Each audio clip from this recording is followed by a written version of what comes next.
نحمدہ و نصلی علی رسولہ الکریم اما بعد اعوذ باللہ من الشیطان الرجیم بسم اللہ الرحمن الرحیم السلام علیکم ورحمۃ اللہ وبرکاتہ۔ امید کرتا ہوں آپ صحت اور ایمان کی اعلیٰ حالت میں ہوں گے۔ اللہ تبارک و تعالیٰ آپ کو اور آپ کے اہل خانہ کو ہمیشہ ہنستا مسکراتا رکھے۔ خوابوں کی تعبیر میں ہمارا آج کا موضوع ہے خواب میں چولہا دیکھنا۔ علامہ ابن سیرین رحمۃ اللہ علیہ نے خواب میں چولہا دیکھنے کی دو مختلف صورتیں بیان کی ہیں۔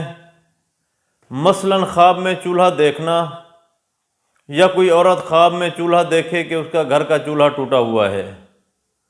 اگر آپ ان صورتوں کی تعبیر جاننا چاہتے ہیں یا ان سے ملتی جلتی کسی اور صورت کی تعبیر جاننا چاہتے ہیں تو اس ویڈیو کو آخر تک ضرور دیکھیں۔ اور اگر آپ نے ابھی تک ہمارے یوٹیوب چینل خواب کی حقیقت کو سبسکرائب نہیں کیا تو پہلے سبسکرائب کر لیں تاکہ ہماری اگلی آنے والی ویڈیو آپ تک پہنچ سکے۔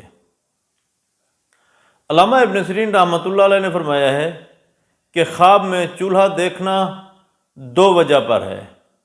نمبر ایک، گھر کا مالک، نمبر دو، گھر کی بیگم۔ اگر کوئی شخص خواب میں دیکھے کہ اس نے خواب میں چولہا دیکھا ہے تو اس خواب کی تعبیر یہ ہے کہ خواب دیکھنے والا شخص شادی کر کے بیگم کو گھر لائے گا۔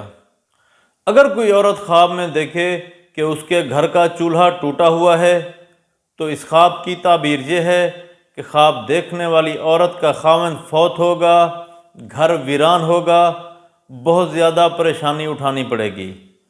ایسی عورت کو چاہیے کہ وہ صدقہ دے۔ اللہ تبارک و تعالیٰ سے دعا ہے کہ اللہ تبارک و تعالیٰ ہمارے خوابوں کو ہمارے لیے باعث رحمت اور باعث برکت بنائے۔ السلام علیکم ورحمۃ اللہ وبرکاتہ۔